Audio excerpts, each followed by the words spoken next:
All right, Duncan, how are you doing today? It's nice to have you join us. How's everything with you? How's everything going Well, on your end? as you can as you can see from our Q3 results, I can't be happier than I am right now. So, thanks very much, Sohaib, and the community for having CWC on your Twitter Spaces feed. Absolutely. Thanks for joining us. We met in person at the conference, at the Shakhtar conference, and you were super excited about what you had in store. But before we can get into that, I just thought that maybe start with a quick introduction of the company, and what you guys do relative to the other service companies, and then a little bit of we're going to proceed with an introduction about a little about yourself, and then we'll dig in to the third quarter financials here. So if we can just start off with a quick discussion about CWC, a little bit of background for the newer folks in the audience. I think that might be the best place to start it off, Duncan. Sounds real good, Sohaib. So, CWC Energy Services is a contract drilling and well servicing company. We have 22 drilling rigs, seven in Canada and 15 in the United States in the Rockies region. We also have 143 service rigs, of which 64 of those 143 rigs are active today. Um, that makes us one of the largest service rig companies in Canada by active operating hours and rig fleet. Um, uh, you know, from the company's perspective, we're a 17-year-old company. I've been at the helm of this company for about 12 years now, since October 2010. And a little bit about myself. I'm an accountant and financial analyst by training, and was in corporate finance with Deloitte and EY before I became an energy service entrepreneur. Started up my own back truck tank truck business and sold it for a very good return on investment. I ended up joining a company called Essential Energy Services back in the income trust days. We started that up, built it to a significant size, spun it out of the income trust that it was in into its own separate income trust at that time, and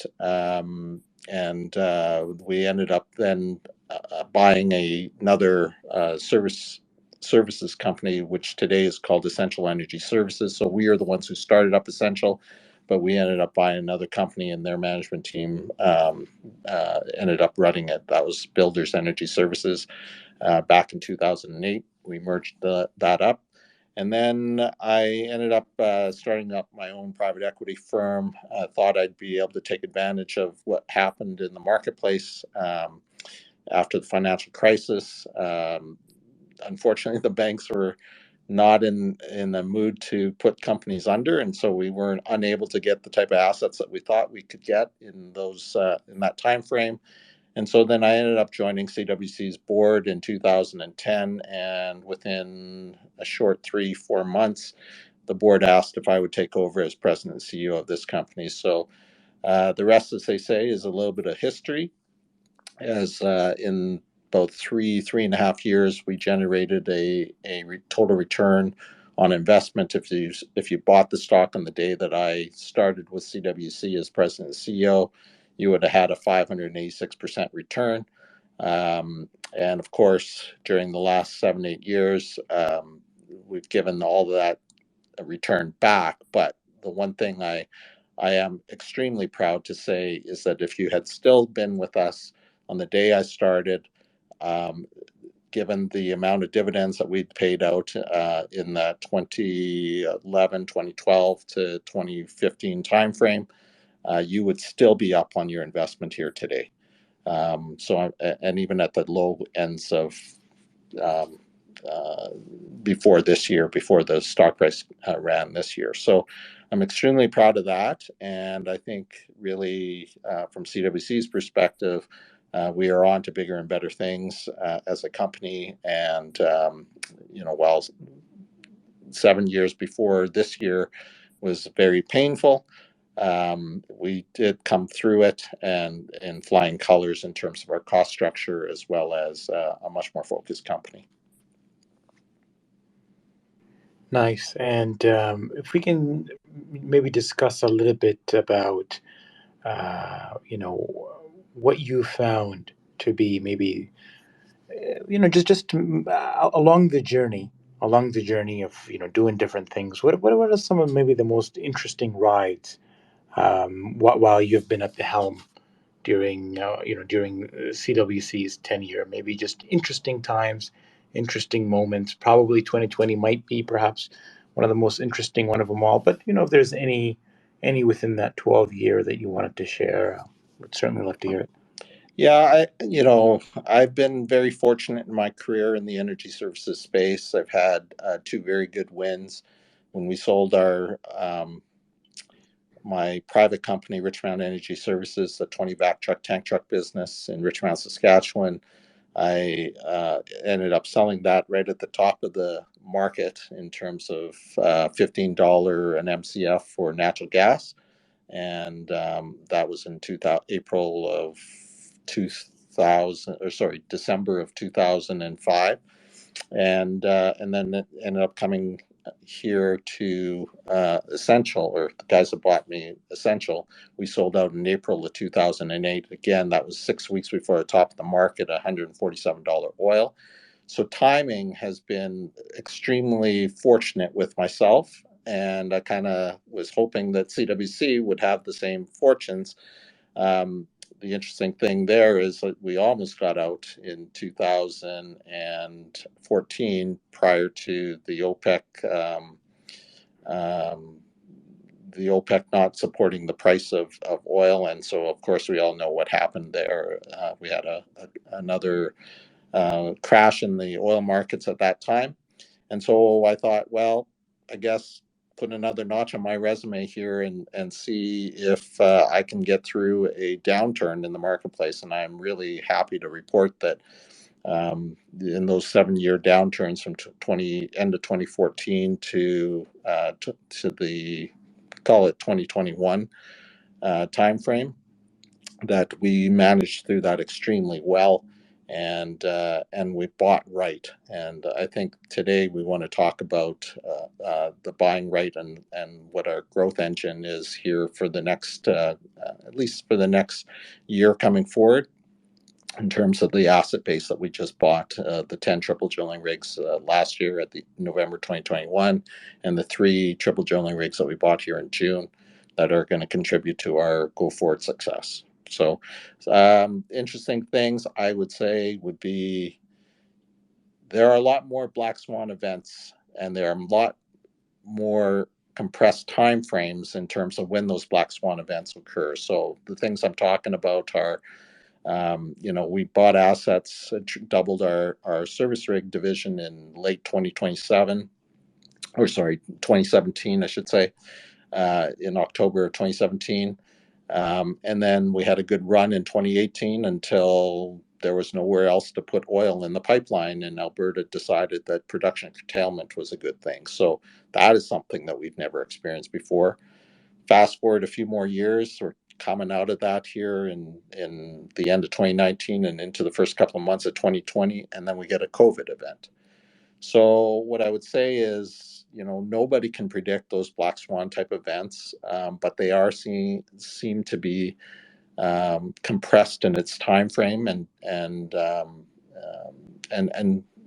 think for oilfield service companies and energy companies in particular, we've had to deal with those, and we've been very skilled at dealing with it during those time frames. And I think those skill sets are going to carry us extremely well going forward, regardless of whatever black swan event comes that might disrupt your business. And Duncan, speaking of acquisitions, so there's the two acquisitions that you'd highlighted previously, and you're pretty excited about. Could you talk a little bit about these acquisitions and just maybe the impact, or just add a little more context as to what it really means for CWC to be able to participate in those acquisitions? Yeah, so in November, we announced a transaction where we bought 10 high spec triple drilling rigs and related equipment for 17.3 million US, or approximately 21.4 million Canadian at that time.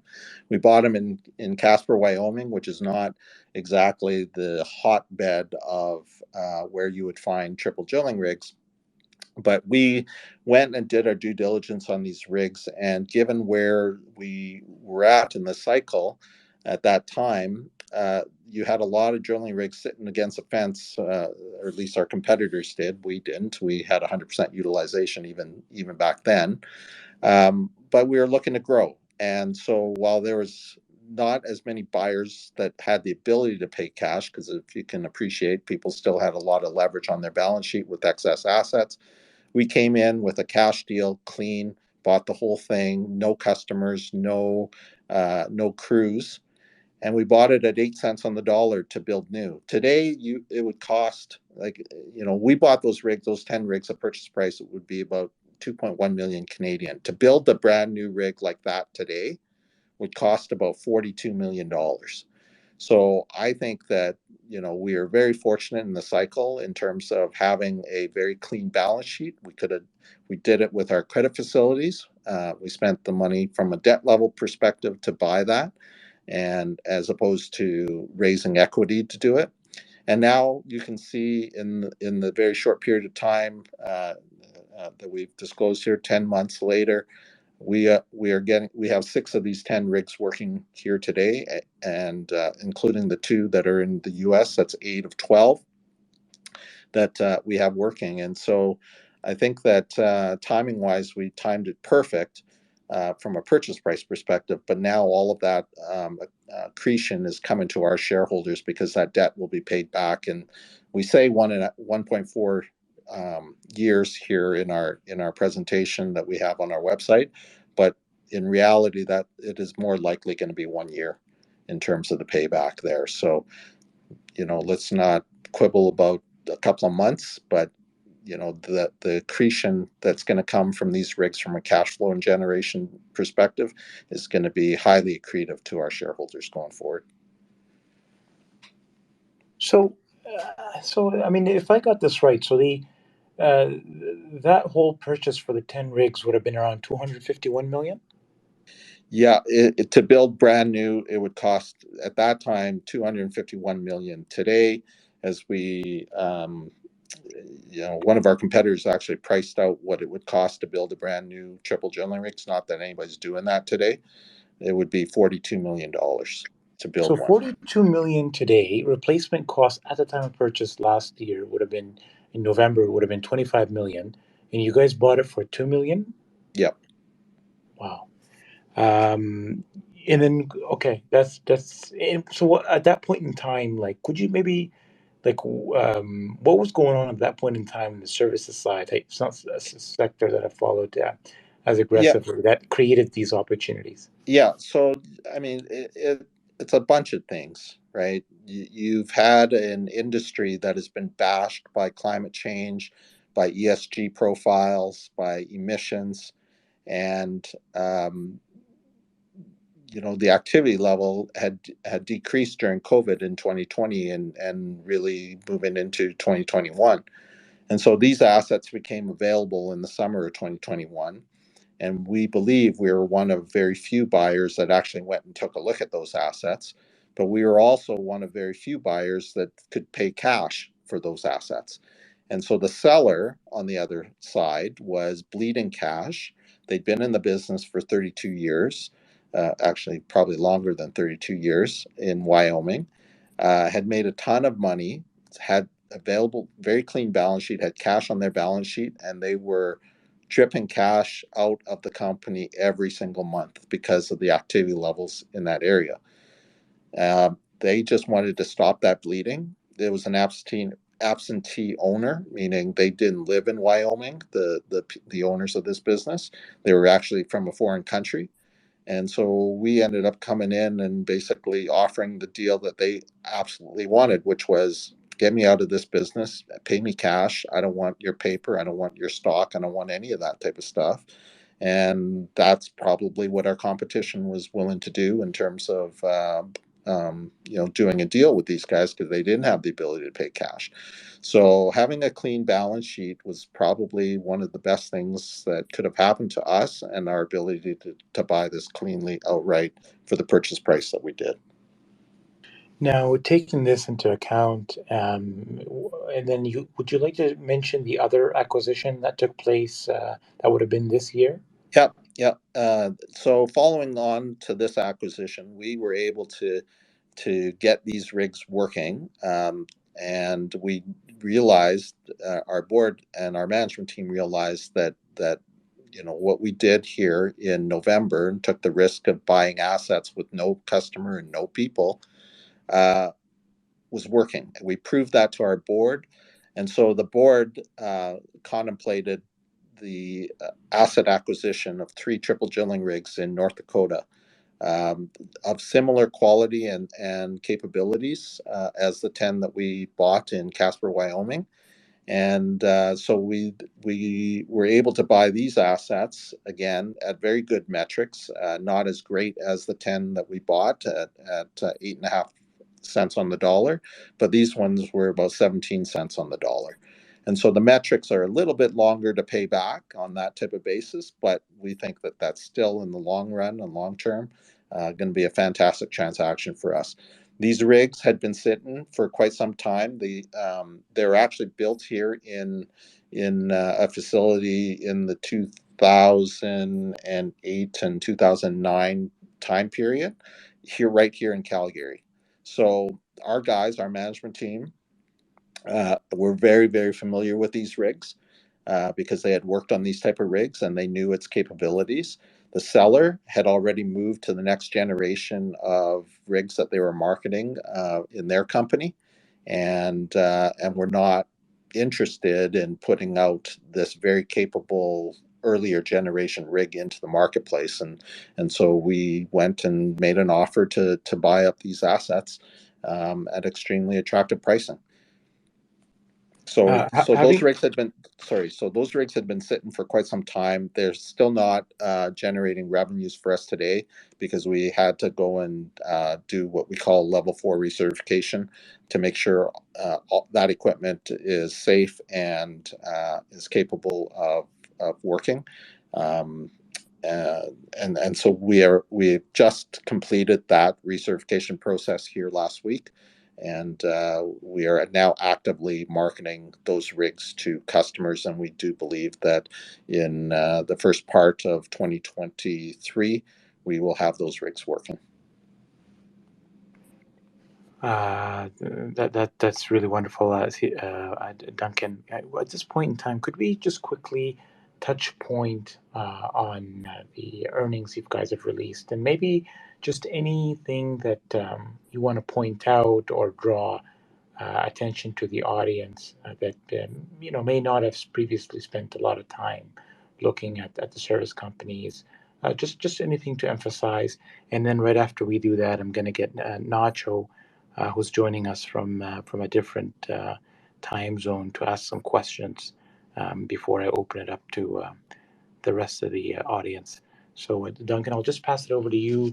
Maybe just highlight any of the key notable items, and then we'll open it up for Q&A.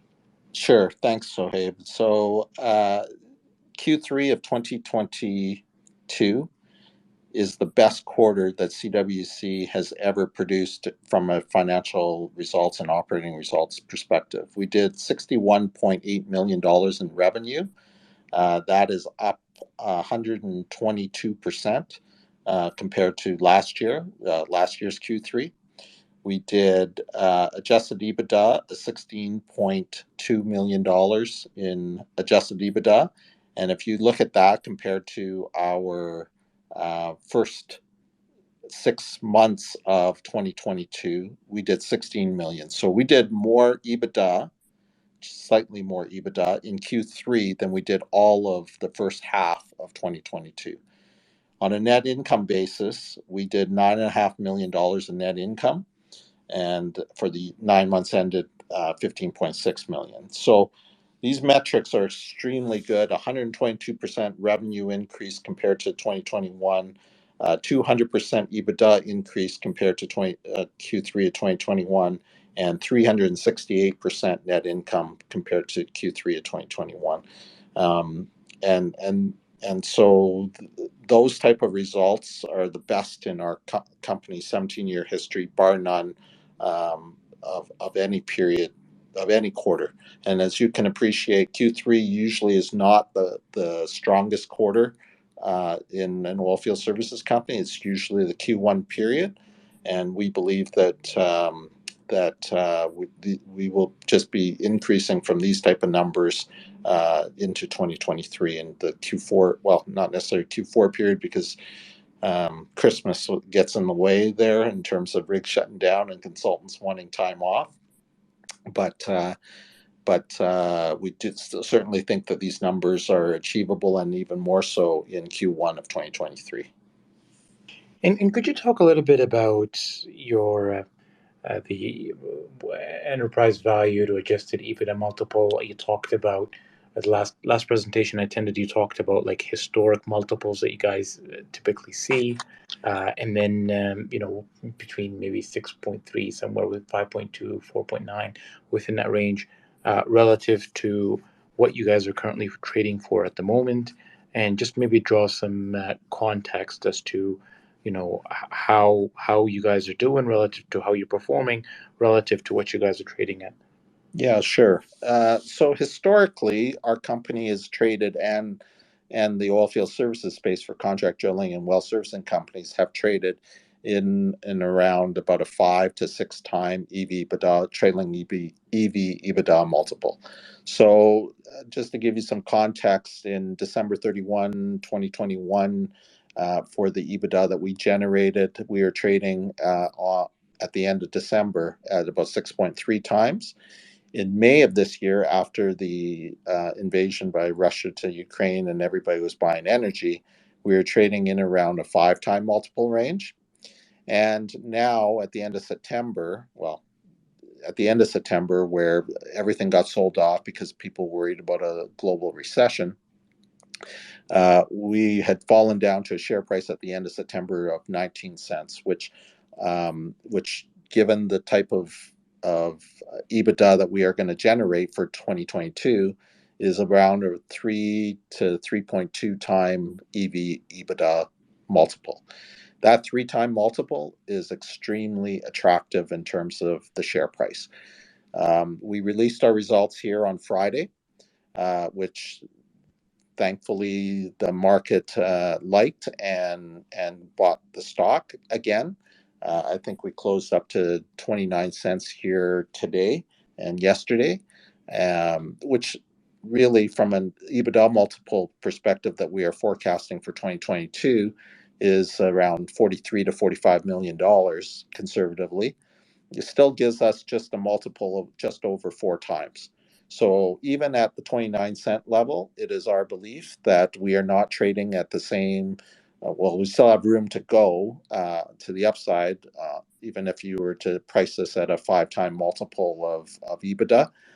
That number, I think, is in around 36 cents, 37 cents, or thereabouts. And what we're saying, unlike the technology sector, who's coming out and beating earnings for Q3, but then guiding downwards in terms of the rest of the year, that is not the case for energy. We are guiding upwards for 2023, and hopefully for multiple years beyond that too. So the sell-off in the energy space, I believe, it has been unwarranted, given the fears that people have with regards to a global recession and the inflationary impacts and interest rates that are going up. That is not, and we're not seeing right now, a slowdown in the energy space. I'm going to open it up for Nacho, who's really been following you guys and following the company and sharing his insights. Nacho, go ahead. Thank you. Congrats, Duncan, on the great results. Good to speak to you again. I'm sure you must be proud. I am. It's been a long time coming, and I think all of us have stayed the course and knew that that this thing could turn around and would turn around. It's very rewarding for the whole team. Yeah, yeah. So can you just starting off with the first acquisition that you did in November, and then the second one now in Q2. How has sort of the auctions has been the auction, or has it been other strategics sort of looking at the same, or you're the only one looking for rigs, so to say? I would suggest to you there are others that are looking. Their financial ability to pay is really what perhaps is hamstringing a lot of companies. There have been other transactions that have occurred since we bought those November rigs. I would suggest to you that my peer group, being other Canadian contract drilling companies, are quite envious of what we did. I'd also suggest to you that a lot of management teams are getting a lot of flack for not having picked up these assets that we picked up, to the point where some of them have lost their jobs. I think that the bigger companies, in terms of the top two, top three in both U.S. and Canada, in terms of size, are not looking at this time to add to their fleet because they still have a lot of rigs that are sitting, and in part that is because of the labor challenges that we have in our industry. And so it doesn't make sense for those larger players to buy more assets just so that it can be sitting against the fence.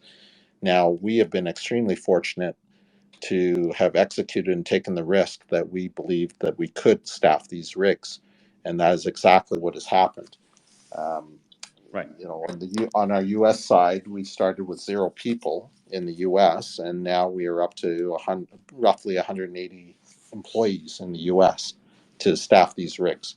So we took that chance, we took that gamble. It was a calculated risk on our part that we could get the customers, and then we could get the people to crew these rigs, and that has happened. Yeah. Okay. So since you closed, since you did this second acquisition, how has sort of competition or pricing in the second-hand market, how has that developed? Yeah. So on the second acquisition, we knew that there were others that were sniffing around as well, on these rigs, and we had to act quickly.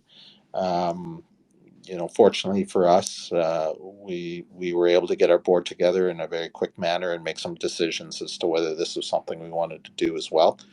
And it occurred at a time where we were just proving that we were capable of getting the first 10 that we bought here working. So, we closed this at the end of June, and so these discussions occurred in that April-May type time frame.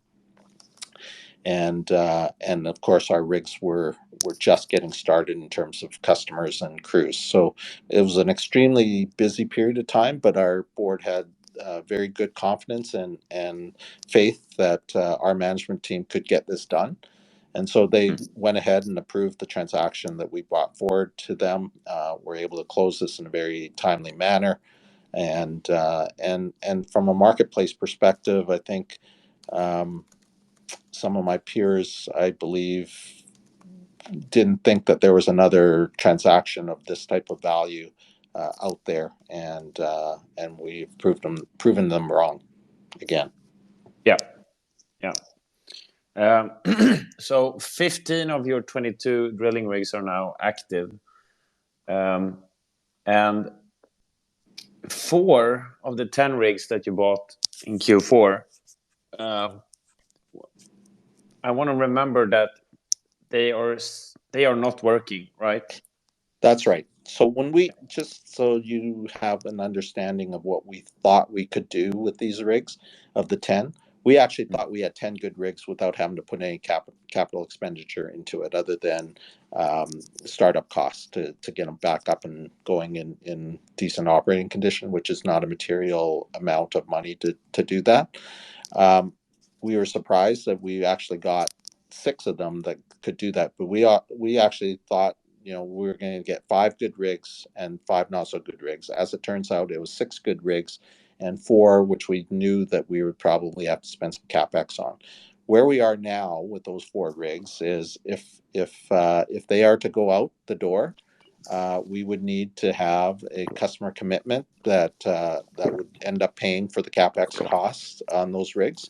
And so I believe the market is already saturated with all the rigs that are currently in high demand in terms of its specifications.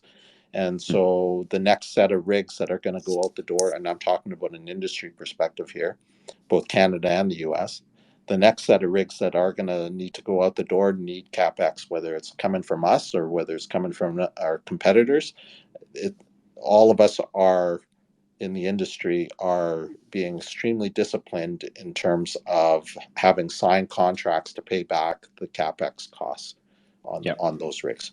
So I do not believe that there are going to be speculative players in the industry who are going to go and spend that on speculation that they'll be able to get that rig up and going if they actually put the money in. I think it's going to go the other way around.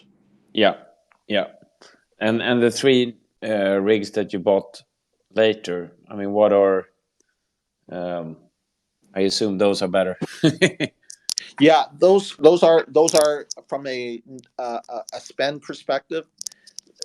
Let me walk you through our thinking in terms of those 3 rigs versus putting money into the 4 that we still knew that we needed to put capex on. We felt the spend after the purchase price of 7.4 million US or 9.6 million Canadian. We knew that we would need to spend a further 8.3 million for recertification and upgrade costs to those rigs. That $8.3 million spend, we felt, was a better use of capital than to upgrade the 4 that we had in our fleet. So meaning that those rigs would be more capable if we spent that 8.3 million, and that's why we made the decision, even though we have 4 more that we knew we need capex spend on and would eventually get there if we had customer contracts on. We felt this 8.3 million was a better spend and more capable in terms of the rig itself. Yes. Okay. And I assume that you're looking for work for those, so as well. Yeah, we're in active discussion. We're in active discussions with various customers, both in US and Canada. So our viewpoint there on those 3 rigs is the first guy's willing to sign a contract for it, we'll get it. We're in budget season right now, so that is where the delay happens right now, is that our E&Ps companies are going through their budget process and they're unwilling to commit before they actually get approval on their budgets, right? Yeah. But so from the point that a customer approaches you and say, yeah, okay, we want one of these rigs, how fast can you get those recertified and upgraded, etc., to the standard? How? It all depends on what else they want on the rig. Meaning, there are. It's fast becoming. I shouldn't say fast becoming. It is becoming a trend that the E&P customers are looking for 7,500 psi systems on their rigs, as well as a 3rd and 4th pump. In some cases, 4th pump, but really in most cases the 3rd pump. And those have not been standard items that have come with a rig in the past. So to get it to those type of specifications, we would need to do a capex spend, of which our rigs, as I previously said, are now all certified as of last week, those 3 rigs. But we have not gone out and ordered a 7,500 psi circulating system, and we have not ordered a 3rd pump for all those rigs, right? We need the customer to tell us if that's what they want, and if so, there would be a time frame upon which we would need to go get that rig. In terms of that time frame, it's about a 6-week process. Yeah. Okay, not so bad. So I have 2-3 more questions here fast. I don't want to take up too much time here. So basically, Canadian Drilling and Production Services, both those businesses saw a healthy margin expansion, obviously. Can you discuss that a bit, and then finally discuss US specifically, and sort of what led to a bit of a flattish margin development from Q2 Yeah. and Q1? Yeah, so with our production services business, we have been seeing on a weekly and monthly basis the rates go up, and that has been consistent month over month in terms of the hourly rate that we're getting. I would tell you that whatever you see published here for Q3, we are already in October higher than those type of numbers, so our margins continue to increase. Having said that, we also are having our costs go up from a labor perspective, not necessarily fuel or supplies perspective at this point in time, but on a labor perspective, that has also gone up as of Sunday. We did increase our wages here for both the drilling and the well servicing side of the business by about 7%. And in part, on the well servicing side, we believe that is playing catch up to the market as some of our competitors had already moved in the summertime. But we did it from the beginning of a winter season perspective to attract labor to either stay or come to the company. So both retention and attraction perspectives. But we also did it in a manner that we knew that our margins wouldn't get compressed, meaning that we could pass this on to our customer, and that's exactly what's happening. So even as we had fantastic margins here on the well servicing side for Q3, all of these additional cost increases that we implemented at the beginning of this week for labor are being covered by our customers. So we do not anticipate that we will burden that from a margin perspective and affect the shareholder that way. Yeah. And the US. Oh, sorry. And so on the US side, the reason the why most important. Yeah. So no, I'm sorry. Not most important. Yeah. So the reason why the margins are lighter in the United States is you have to remember what it is that we just did. We bought equipment with no customers and no employees, right? And for us, as part of our forecasting and modeling, when we did buy these rigs, one of the ways for us to get our rigs up and running very quickly with existing E&P companies down there was to offer a price that was maybe a little better than what the market was already able to get. So we gave a little bit of margin away there to get our rigs up and running and to prove our performance on these rigs, as well as to get the crews. Now that we are instilled there and our customers have had confidence in us and like the service that we have provided, both from an efficiency and productivity perspective, we can now talk about increasing pricing to probably what I would suggest to be market levels. So, I don't think that the margin compression on the U.S. side was something of issue. It was always planned in our approach to how we would get those rigs up and running. Because if you think about it, when a customer has already got an incumbent rig that they're using, if you're offering the exact same thing, why would they make a change? Right? And to give you a sense of the remarkability of what we just accomplished in 6 short months, getting those rigs up and running with no people, no customers, and building 180 people crew in that time period, we went from 0% market share in the Wyoming marketplace to about 25% market share in the Wyoming marketplace in terms of number of active rigs in Wyoming. Why I should say Wyoming and Utah, and Montana to lesser degree to one rig. But that just goes to speaks to how quickly we ramped up in terms of the active rig count in that region. Yeah, no, that's I know. That's why I think the market is sleeping on that fact a bit, but it's coming around maybe now. Um, so you've done 32.2 million in EBITDA in the first 9 months, and you're guiding now for 42 to 44. And you know, knowing that you said that there's a Christmas holidays there for a week, but I assume that's it appears to me that it's a bit of a in the lower end of the guidance range. Uh, yeah, Without saying more than that. yeah, I know what you're trying to hint at. I don't want to overpromise and underdeliver. Oh, that's good. Yeah. Okay. Okay, so that's Yeah. one. Yeah. Two, we are going to see softness in Q4 compared to Q3, meaning there has been some budget exhaustion among some of our customers in terms of their spend and just holding back right now until they get their budgets approved. We thought we might see some bringing forward of the 2023 budget numbers into 2022. That is not happening now, it would appear.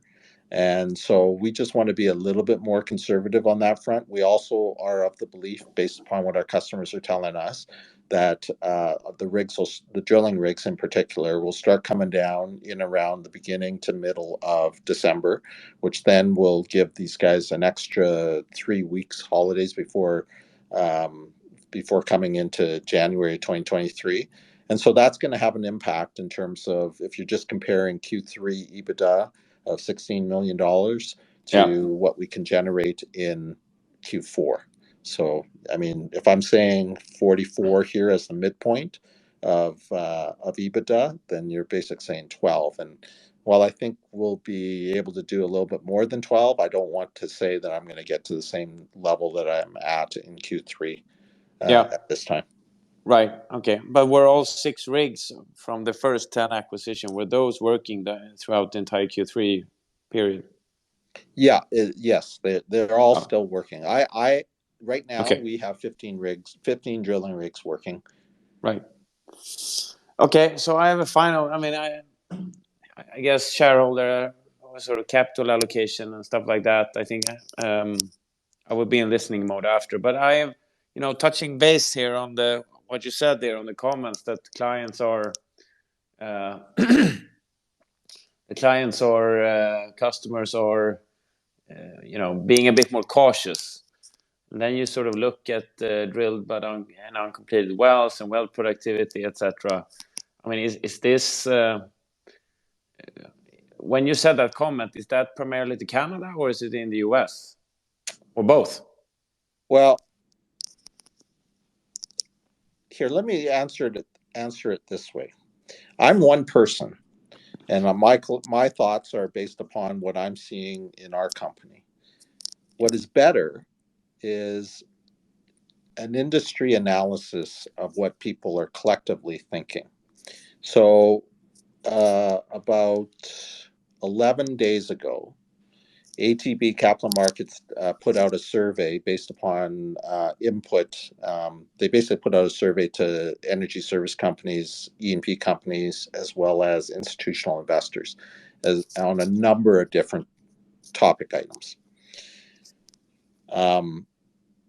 What that report ended up saying, well, it said a lot of things, but I'll just summarize the key points, which was the majority of service companies and E&P companies believed that service pricing would go up in 2023 compared to 2022, that the E&P budgets would go up in 2023 compared to 2022, that we were going to have a more robust 2023 than 2022, and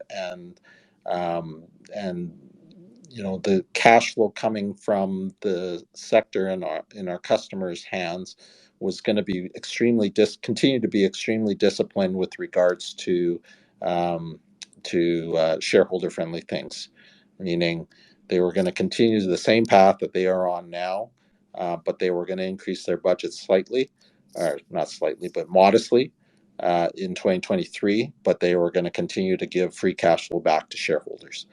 So that to me suggests for the oilfield services sector that we are going to have a sustainable run here, that we're not going to have the booms and busts type cycles that we've had in the past, that is going to be a supportive environment for the commodity prices of both oil and gas, natural gas.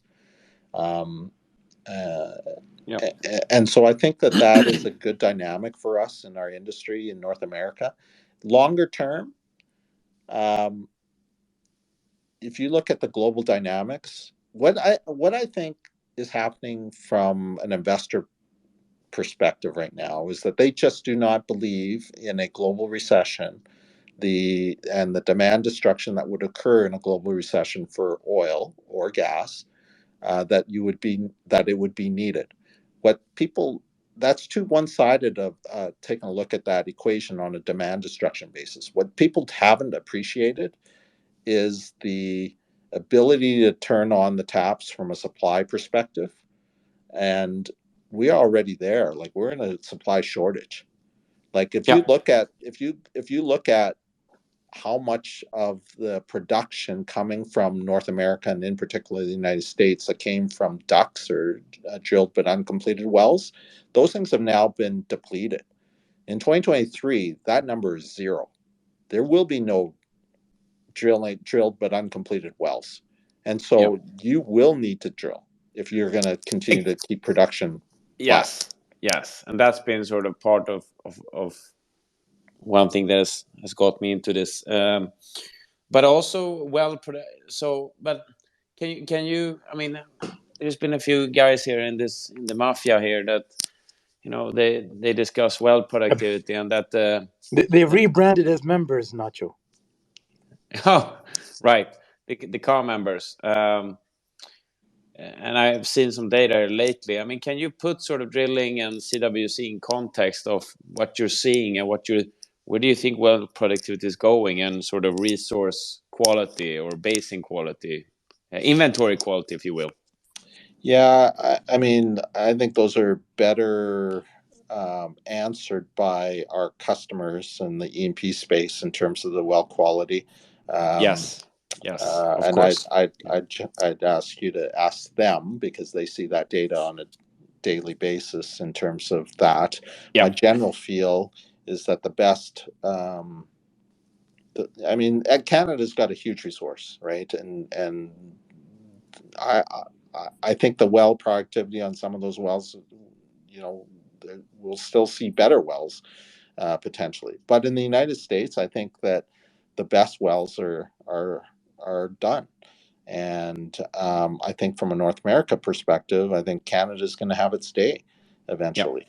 The only thing holding us back really is, our federal government's ability to approve our takeaway capacity, being pipelines. That is the biggest challenge that we have in Canada. And if ever there's a government change, which every single year I'm hopeful, I do think that those things are going to change over time, because governments don't last forever. Yeah. So what we're going to do, Thanks. Nacho, is... I'm out now. I'm going to listen. Thank you so much, Duncan and Sohaib, for arranging this. All right, Nacho, just stay with us, though. Rock Creek, go ahead. Hey, thanks, Sohaib, and thanks, Duncan, and congrats on a great quarter. I was just curious. The AER in Alberta has significantly increased the required abandonment spending the companies need to do next year and probably go forward, as they want to kind of reduce the inventory of suspended wells in the province. Do you, with the amount of and I'm talking about your service rig division, obviously, with the a lot of guys have been focused in the last 2 years and kind of reactivating suspended wells and whatnot. Are you seeing a lot of your business in that sector with service rigs moving towards abandonments now with the with the increased AER numbers, or pretty flat year over year, considering the site rehabilitation program grants kind of kept that abandonment side going too? Yeah, great question. Is it Rock Creek? Yeah, you bet. Yeah, great question there. So CWC has made the conscious decision to pivot away in terms of the amount of decommissioning work that we did in 2021 compared to 2022, pivot away from the well decommissioning work. And it's not because we think that there's going to be not because we think that there's going to be less work necessarily on that front. We do think that those will continue to grow. The reason we did that was because, as you rightfully pointed out, the federal government came with a $1.7 billion spend in Alberta, BC, and Saskatchewan to clear up the inventory of wells that need to be decommissioned, and what Alberta called the Site Rehabilitation Program, or SRP. We did our fair share of that program. The reason we pivoted away is because we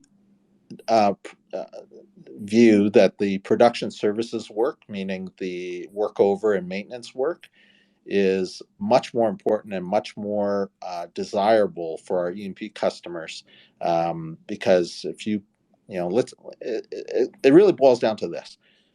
If you pour money into a service rig to increase its production, that E&P company is going to be able to make more money. There is still no money to be made on the well decommissioning side, even if it is regulated that you have to do it within a certain period of time to keep your LMR at a certain type of ratio. And so, traditionally in the past, if you have a tight service rig market, meaning there's only so many rigs available from both labor and equipment, and an E&P company has let's just say an E&P company has 5 rigs that they constantly work, and they split that between production work and well abandonment work. You tell me where an E&P company's decision would be if it was, do I take that one rig and put it into something that is going to be cash flow generating or increase my cash flow as an E&P company, or whether I should take that rig and spend it downhole on something that will never give me a return, even though I have to do it. So we consciously pivoted more of our rigs towards production oriented work, from the decommissioning work, and the SRP and its other forms of what they're called in BC and Saskatchewan.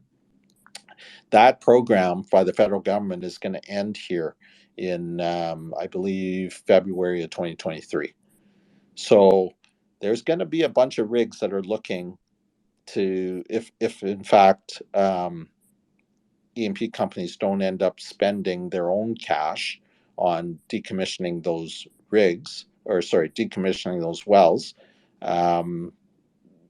looking for other alternative work. And we would rather be on the production services side of the business, having that work already with our customers, than to have the rig come down because the SRP program is finished.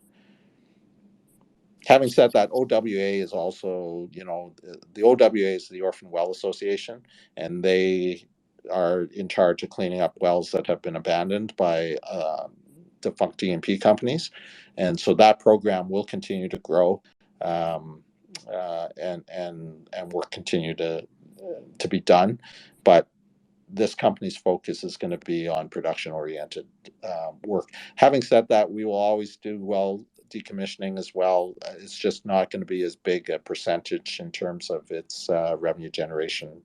From, traditionally we've been in that 15 to 17% of total revenues coming from that business. And I think that those percentages are going to go lower in the future. No, that makes perfect sense. I think just so you know, on the producer side, like they're now the SRP is done, and cash flows are much higher, the AER is kind of cracking down, and it's like Sure. it's like a budget that you have to spend. So company X has to spend $1 million on abandonments, but the thing is, everybody kind of abandoned their easy stuff in the last 2 years. So we get kind of progressively more challenging abandonments, vent flows, sour wells, rotten casing, whatever. Right. So, I mean, yeah, it makes total sense that you're doing that because, in all fairness, the company could blow its budget in doing like 5 wells because they're each one of them might cost $200,000 or whatever. So, exactly. I think that's a good call to kind of focus more on the production side because, that's what everybody wants to focus on first and foremost. So, that's awesome. Thanks again for the time, and congrats on the great quarter. Talk to you soon. Yep. Thanks, Rock. Razor, go ahead. Thanks, Duncan.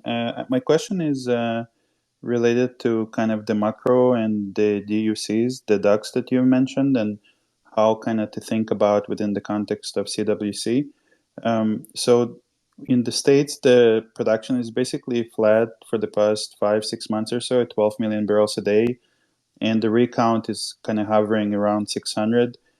How do you view kind of the current, macro when it comes to that trend? Because it's basically flat here. The active rigs are flat, production is flat. The DUCs are basically plateauing at the bottom range.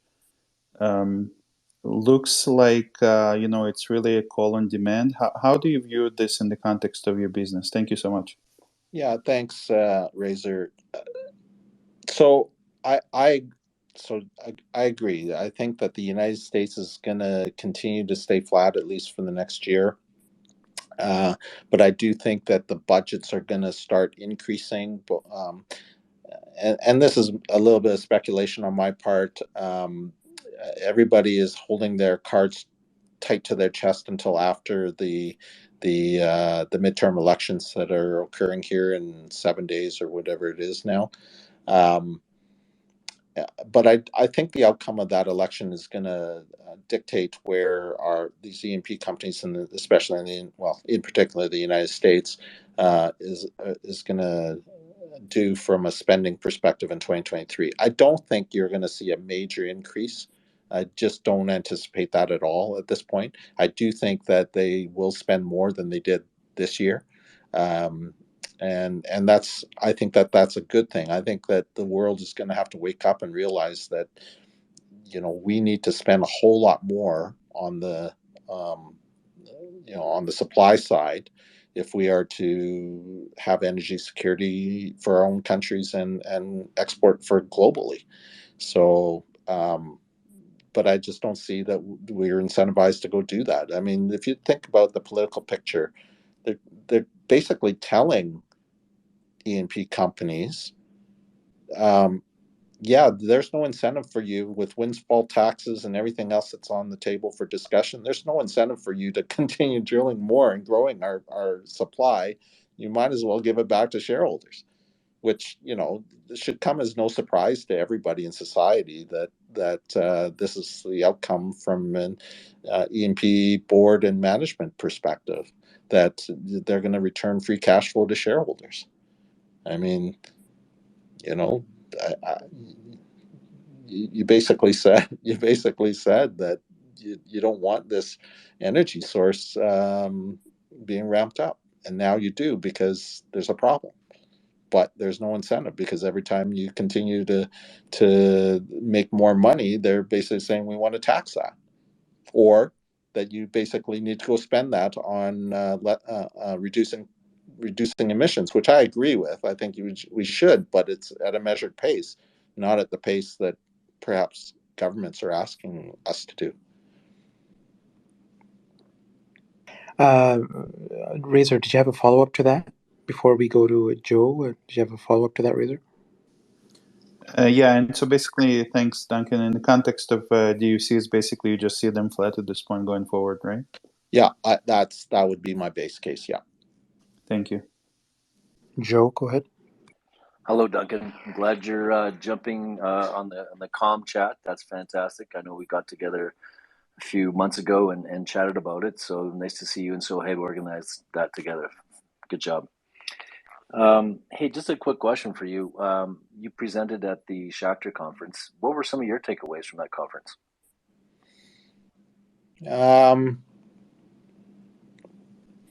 I don't know if it's Aside political. from sub 70 WTI Q4. Aside from Yeah. So, as the headliner, Joseph Schachter, gave his presentation, I disagree with that premise. I don't see a case for lower oil prices. Um, I do see a case of higher oil prices uh, because of supply shortages, and I think that even OPEC, there's only several countries within the OPEC nations that have the ability to increase that supply, and it is my belief that those countries being, let's just pick one of them, the most likely one being Saudi Arabia, has no interest in increasing that supply just to solve the world's energy shortage problem. They are more interested in protecting price. Throw in top of that all the geopolitical stuff and the sanctions against Russia and everything else. I just don't see Russia being able to maintain the amount of production that they have um, currently going. They're going to have to cut by about 1 million barrels a day because if you think about how that oil gets out of the country, um, when you put these sanctions on them and price caps on them, um, there's not enough Russian tankers that are owned by Russians because I believe I heard 1 in every 7 tanker is owned by the Russians, meaning all the other 6 tankers um, that are moving that Russian oil are owned by other countries. And if there's these economic global sanctions against them, they can't get their oil out of that country to India and to China. So I believe that those million barrels from Russia are they're gonna have to cut production, and um, I think that OPEC and in particular Saudi Arabia is going to be extremely disciplined in terms of managing the price. Yeah, I align. I read an article very similar to that on the Russian front. It's going to be difficult just with the logistics of the shipping and to maintain the flow rate at the high levels that they're at today. So, or at the levels they're at today. So, get back to your business a little bit, Duncan. um, helped explain the rigs that you're looking for some capital assurance from the producers if to get them back to work. Um, but I'm assuming if you get that, then you still have an HR person power issue. Then you need to go get people to run those rigs, or you're going to take people from your existing rigs and help build another fleet. Do you have a plan in place for that if that comes to pass in terms of the capital? Let's say the producers do sign off on your rigs, getting the people for that rig. So let me just give kudos to our HR and personnel team. They have done a fantastic job this year of being able to find the experienced hands, find the guys to crew up our drilling rigs.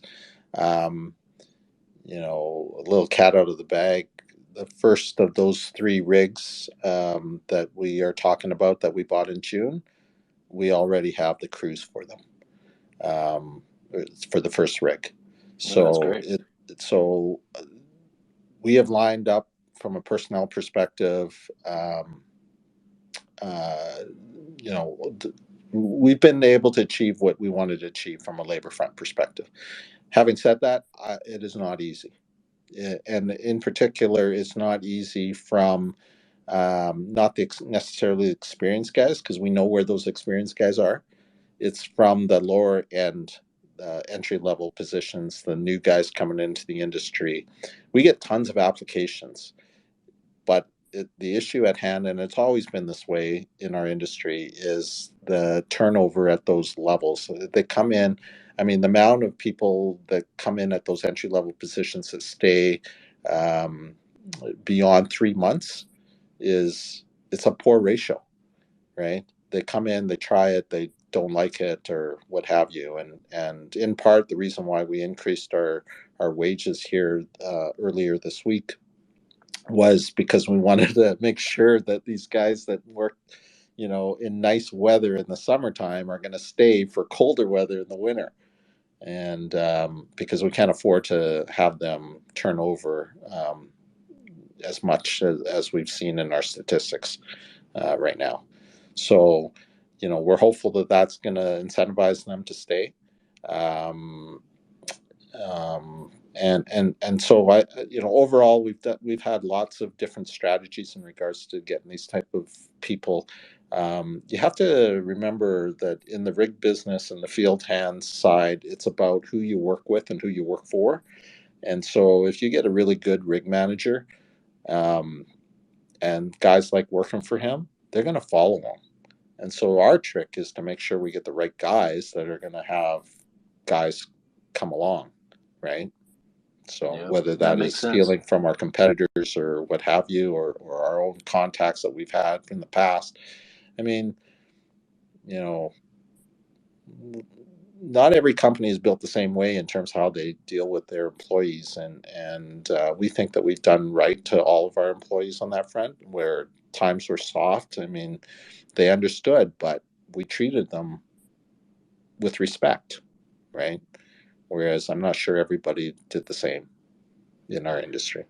Oh, that is absolutely so true because leadership goes a long way in making sure a company is profitable and run well. So that makes a lot of sense to me when you have your leaders that are pulling people with them and making them grow and be good citizens of society. That's awesome. So that's all I have. Thanks again for joining the comm chat there, Duncan. Yeah, thanks. So, Duncan, in terms of metrics for investors to use that you feel would give an adequate sense of to gauge your business, what are some of the metrics that you think would be best representative of the business that you've been building over the years? What type Yeah, of metrics? so one thing that we have not touched upon is our safety record. Last year, we have something called a TRIF, or a total recordable incident frequency, which really is just a mathematical formula based upon recordable incidences that you would have in your company, and it's um, very mathematically oriented and generated. In our 17-year history, 2021, we had, and I think we put this in our presentation, a TRIF of 1.22, which is a very good TRIF rate. It basically suggests that we're not having a lot of recordable incidences in our company, even as our man hours go up.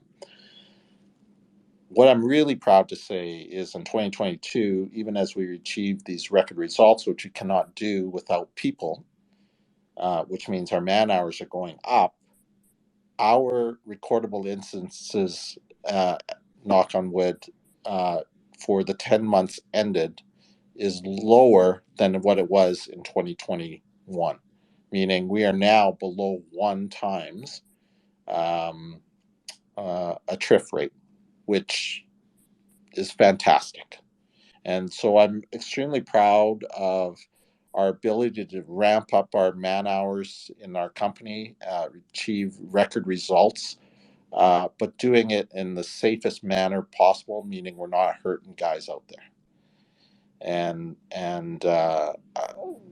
that is invaluable. It's something that, if you were going into this industry, it's not something to be asking, but you should be asking if you were going into this industry. I would challenge every entry level person coming in to apply for work, and thinking about coming there, to ask them what their TRIF record is. Now, some companies may not give that.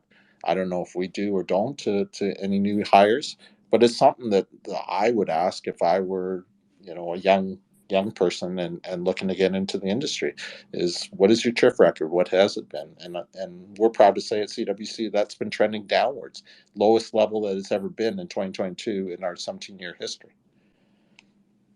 So So that's one metric. Financial metrics are all the what I've already pointed out. Your EBITDA margins. We work off of EBITDA because we believe that that's the biggest indicator of operating cash flow in our business, and it's how much of that EBITDA margin you're putting to the bottom line. I'm really happy that our margins here for Q3 were at 26%. 26% is a very healthy margin for our business. It means that we, of the revenue that we're generating, we're putting 26 cents of every dollar onto the ability to return profits to shareholders, as well as pay down debt, as well as put money back into the equipment. So at 26%, those are, I'd say those are probably going back to the good days again. And it speaks to also the cost structure that during the last 7 years that we have had a downturn, how we've gotten so lean and so well managed in terms of the costs that are coming out of the company. So those are some of the metrics I think that we would look at. The other things would just be utilization of our equipment compared to the industry, which, by the way, on the Canadian drilling front, we are always significantly higher than the CAOEC industry average by a significant amount. Our utilization rates right now in the Canadian market is 100%. All 7 of our rigs are working on that front. But you can see that consistently, if you go back to every quarter of our MD&A that we disclose, what percentage utilization of our rigs are working, it's always been consistently higher than the CAOEC, and not by a little bit, by a long shot. So, Duncan, it seems that this time around the cycle has been a little anomalous in the sense that we've had higher prices sustained, and we haven't seen the capex response that we typically see for the upstream E&P audience that may be listening to this. Like, what are your thoughts in terms of what you feel like CWC could provide to that investor base that may be just a little bit unique in terms of, hey, this is what you get that you might not be getting with your current E&P exposure, or maybe things to keep in mind as we progress throughout the cycle, and for the guys that are keeping OFS on the radar with the intention of swooping in and sort of lining up the companies to swoop into as soon as we start getting the major capex announcement. Like, what are your thoughts, Duncan, in terms of what you feel like CWC has to offer to those to the largely E&P audience that may be present in this call right now? Are you talking about the investors or for? Yes, to the investors. Yeah. Okay. Yeah. Okay. So E&Ps love them to death. Investors love them to death. They have had a great run here in 2022. They have been extremely disciplined. They have been very shareholder friendly with regards to dividends and share buybacks, and rightfully so. Investors should be putting some eggs in that basket to generate returns. The oilfield services space typically always lags that E&P space. But I think if you just look at a point in time, being today, and look at the valuations on the services side compared to the E&P side, not to say the E&P side won't run more. I do believe that they will run more. But I think from a downside risk perspective on valuation, I think that putting money to work in the services side here makes a whole lot of sense. Let me give you an analogy. I always like using this type of analogy. During the gold rush, you had gold panhandlers that were looking to take risks. And they came up, they went and bought picks and shovels, and they took the risk to go find gold. I liken the E&P companies to those guys looking for gold. Whereas the services side, we're the ones that are selling the picks and shovels and pans and making a profit off of every sale that we do. Not sexy, but essential. And that's exactly what we are, right? We supply equipment and labor, and every time we turn a wheel, or turn the drill bit to the right, we are making money, or we should be making money. And while it's not sexy, it is lesser risk from the ability to say, am I going to get into things I can't control? On the E&P side, you can't control the price of oil. Nobody can, not even Saudi Arabia, really. So, you're taking that's the risk that you're taking as an investor in an E&P company, that it is something that you can't control from a commodity price perspective, and you are a price taker on that front. And that's just the dynamics of an E&P company versus a services company. So what I offer out, given the current marketplace, given the sell-off that has occurred in the oilfield services space, given the valuation metrics that are there, I think that you have a safer downside risk on the services side right now, but a significant upside potential for a service company. Duncan, it's been a great call thus far.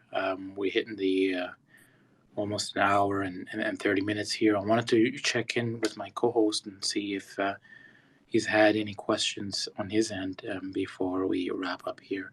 Shubham, if you had any questions or anything to share at all, feel free to do so. And then otherwise, we may be good to wrap up here. Shubham, go ahead. Yeah, thanks, Sohaib. Thanks, Duncan. Congrats on the excellent results there. Just a question, I guess a couple questions on things a little bit different. You mentioned making these acquisitions in 2021 and then through the down cycle. So you obviously have this very bullish belief on the market, as we have seen. Where does that sort of come from? There's a lot of companies that are sitting there worried about every single thing collapsing and whatnot. You mentioned you saw the 2014 collapse, the 2020 collapse. So you're coming from a similar sort of background. But what makes it different from your perspective? Like, why are you able to see this macro outlook? It seems like a lot clearer than some of your peers and maybe some of the E&Ps. Thanks. I don't know if I have any special outlook that is different than anybody else. I think collectively, we have positioned the company to be able to take advantage of opportunities when those opportunities arise in the marketplace.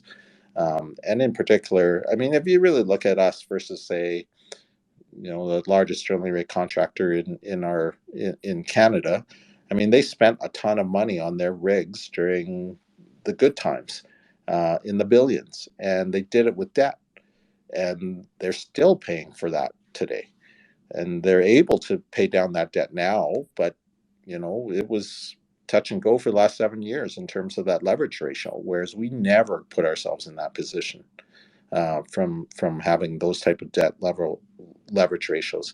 Yes, we did make a lot during the downturn of the last 7 years, but we were never put in a position where we were at risk of not being able to have the bankers renew our facilities, for example. And so we were able to continue to chip away at that debt, even in those downturn periods. And when COVID hit here, we were in a position where we had the ability to do things like buy things for cash. So, from an outlook perspective, I think a lot of my peers who are levered up, don't have a lot of options available to them. They have to stay the course. They have to pay down that debt as fast as possible. And that's what they're doing.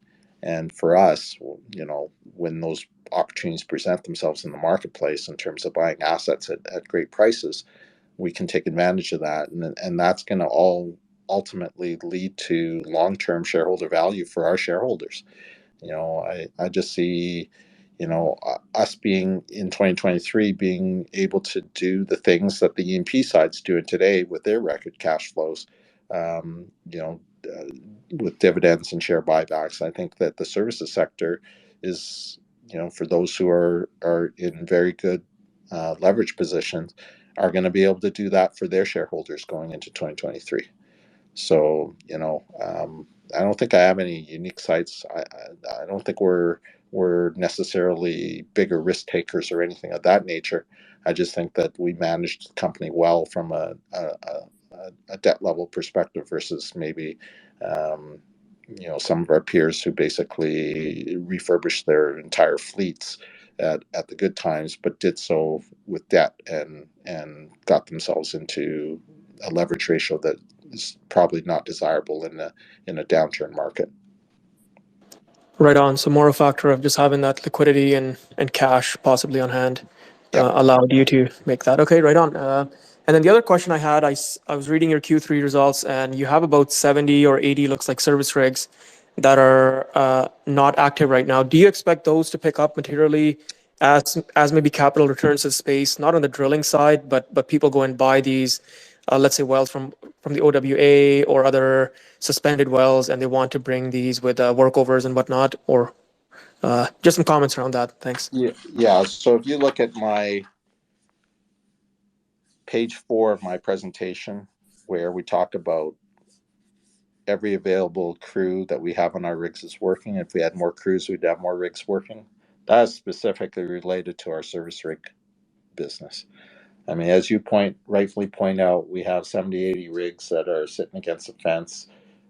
We have 64 that are active. I would say that 20 of those rigs with what we call the CVIP, a commercial vehicle inspection program, which needs to happen every year, every so many months.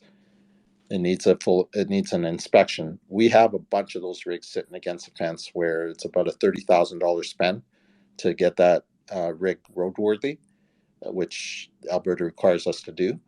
And we haven't made that spend. And the reason we haven't made that spend is because we can't find crews to run those rigs. And so therein lies the limitations that we have in our industry. We have roughly 460, 470 service rigs working in the basin right now, but there's a lot more rigs in the basin. It's just that none of us as a collective can find the crews to run those rigs. Will that change? With wage increases, with maybe the change in mentality of the younger generation or younger people that might want to come into this industry, that might change. But it's still challenging to find it. And when I say, getting those rigs working, it's not so much that we couldn't find rig managers or promote drillers to rig managers and move everybody up the chain.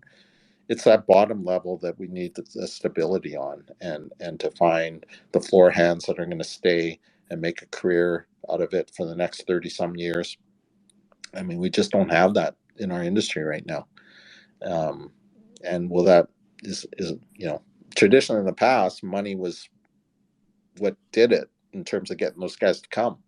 But I think we have a different dynamic here in terms of the lines that they have heard that the fossil fuel industry, why would you enter that now? You're not going to be able to, make a career in that industry and all that kind of stuff. That narrative just has to change. And the other aspects of it is, if Canadians don't want those jobs or Americans don't want those jobs, we got to let the foreigners in. So, we have to have a path to immigration in our country that allows for foreigners to make a home here, as opposed to, say, the temporary foreign worker program, where they're not here permanently. They're treated as they're here for a short period of time to solve an issue. We don't need temporary; we need permanent. So yeah. In a nutshell, I would suggest to you, I have 85 good rigs that do not need a significant amount of capital to go back to work. The rest of those rigs would require level 4 recertifications, which is about a $600,000 to $700,000 spend. Yeah, but thanks. Appreciate the information. I think one of the most intriguing things that has been mentioned throughout this call, Duncan, you mentioned how many rigs you have fenced. You mentioned the primary reason is because there's not enough people, and all this has taken place all the while. CapEx announcements haven't even been announced yet. We've had these high price environment for quite some time, which typically is enough to have triggered a response. We don't see that. Like, what do you see in terms of which is the most critical aspect in the OFS business to be able to get people? What do you think it would take to get the people? I know you've mentioned an immigration policy. Like, are you is there any feedback you're getting from the provincial government or any other bodies of government that are kind of giving you a sense of having this issue addressed in terms of getting people for your business? Yeah, it is a very complex issue. Younger people, Canadians today, they want a lifestyle. And on the rigs, you cannot necessarily guarantee a 5 days on, 2 days off per week schedule unless your customers are willing to do that. And if you understand the oil and gas game, and the work that a service rig does, meaning the work that we target being production work, when a well goes down, ask any of the E&P guys on this call. When a well goes down and you call the service rig company to go get that well up, a high producing, cash flowing making machine, I need your rig and I need it now, like in the next day, because I need that well back on production. If I go, oops, sorry, my guys are on a scheduled 2 days off, I can't get there for another 2-3 days, guess what? That customer that was yours just went to the competition. And guess what? That rig that was working on a steady schedule is those guys are looking for work now because I got to go find another customer for that rig. And so now what do? They go and get scattered. And so all of a sudden, what I had in terms of work, I now don't even have a crew because they went elsewhere because they need work. So this is the real challenge in our industry, is that to try and get a customer to set schedules, it's just not practical for our E&P customers to do that with us, even though that is what the younger generation would like to do if they want, because they want their Saturdays and Sundays off or whatever, right? And then here's the other challenge. While I say that younger generation wants those type of schedules that we are aware of, the guys that are on that rig, who are the rig managers and drillers, they like the 21-3. They like working on for that much because they get tons of hours and they get paid. And, so I can't make everybody happy on the rig. And so this is an extremely complex issue that we have tried to tackle over the years and still are struggling with the right answer. Yeah, because it's a big. That's a critical part. 84 rigs parked, not enough people. It seems like it's a situation that would probably get worse before it gets better. If and when EMPs decide to increase the amount of money that increase their capex, then it just continues to compound onwards, right? Yep. This was a wonderful space call, Duncan. It's been a blast. Thank you so much for participating.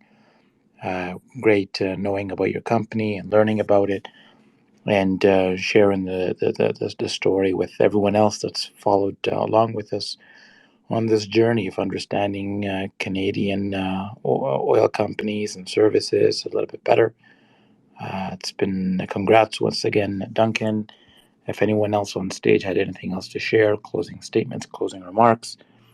And Duncan, I could also send over this clipping to you as well. This recording may serve any benefit on your end for us in regards to an IR capacity. But anyone else here that has got any questions or closing comments to make, feel free to do so. Otherwise, or even closing comments from you, Duncan. Otherwise, Yeah, I just want to say this comp community is great. I think this forum that you guys have created, it helps educate the investor base out there. I like what you guys have created here, and I thank Sohaib for inviting us to come talk to the comp community for the second time. I think, I would love to do this maybe quarterly or every other quarter. For you guys to help you understand our business a little better, and hopefully you guys think it was worthwhile and would be investors in CWC. absolutely. Thank you so much, Duncan. Joe, maybe considering you're the one who helped bring Duncan a second time, maybe any closing comments from you, Joe? No, sorry, my dog's here. No, Duncan, again, we chatted there at Prentice about you getting on that call, and it was so great that you already had that lined up with Sohaib to do it. I think it's fantastic doing it after your earnings releases and the insights that you provide to us, and just in terms of how your business is doing as well as the industry as a whole, has been totally insightful for all of our comm folks that joined the call. Thank you. Thanks, Joe. Alrighty, fellas, take care. Have a great rest of your evening, and all the best. See you guys in the future spaces. Take care.